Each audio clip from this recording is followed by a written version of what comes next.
सुप्रभात विद्यार्थियों।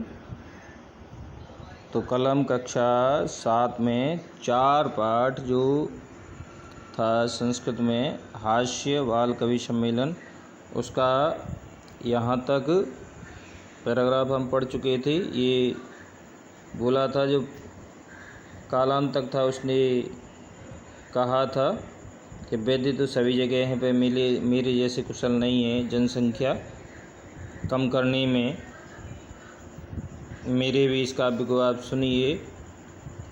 जलती हुई चिता को देख कर के डॉक्टर यानी वैद्य बहुत आश्चर्यचकित हो गया कि न तो मैं गया न मेरा भाई गया, फिर ये किसके हाथ की सफाई है।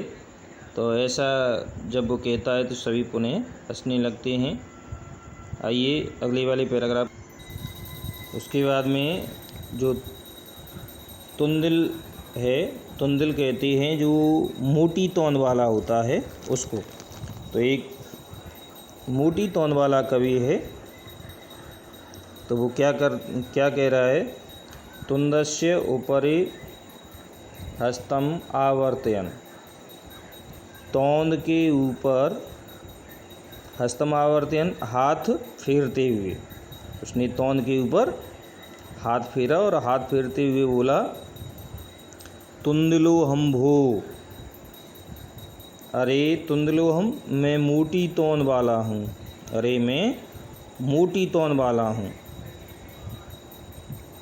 ममापि इदम काव्यम श्रूयताम, मेरे भी इदम काव्यम श्रूयताम, इस काव्य को सुनो, मेरे भी इस काव्य को सुनो।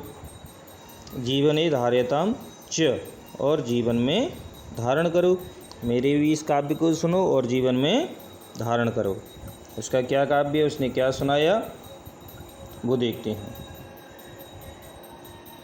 तो वो कह रहा है, परान्नम प्राप्य दुर्बुद्धि माँ शरीरे दयाम कुरु, परान्नम दुर्लभम लोके शरीराणि पुनः पुनः।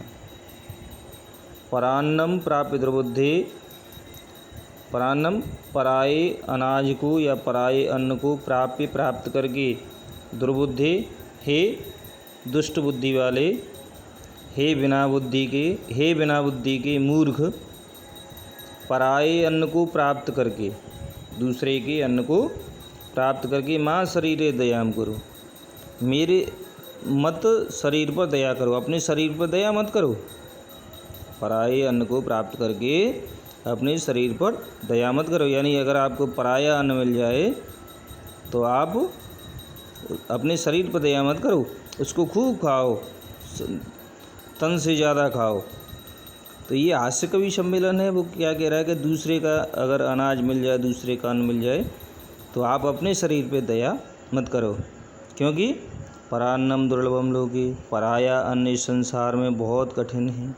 सबसे ज़्यादा कठिन क्या है, पराया अन्न, यानी दूसरे का अन्न मिलना बहुत कठिन है।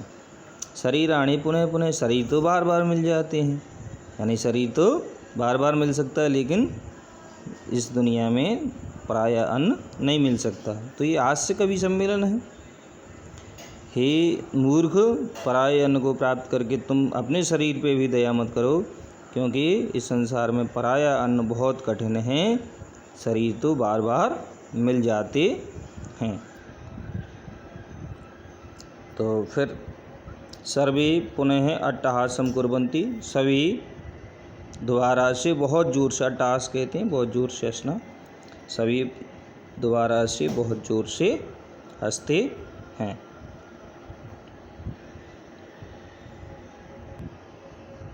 उसके बाद में एक चारवाक नाम का कवि है, वो क्या कह रहा है, आम आम हाँ हाँ, शरीर से पोषणम सर्वथा उचितमेव, शरीर का पोषण करना तो हमेशा उचित ही है, यानी शरीर का पोषण करना हमेशा अच्छा ही होता है।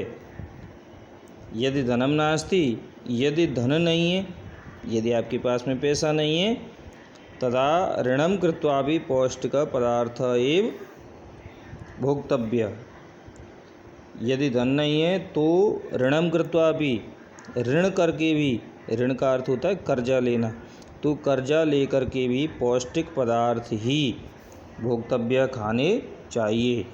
यानी उसका कहने का मतलब अगर आपके पास में पैसा नहीं है तो आप अपने शरीर के लिए कर्जा लेकर के भी पौष्टिक पदार्थ ही आपको खाने चाहिए।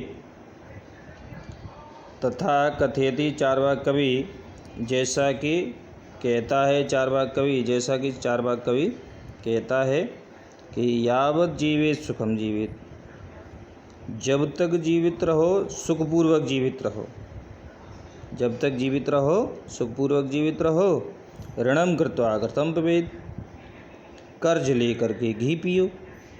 जब तक जीवित रहो सुखपूर्वक जीवित रहो, कर्ज ले करके घी पियो, यानी कर्ज ले करके अपने शरीर पे उचित देखभाल करो।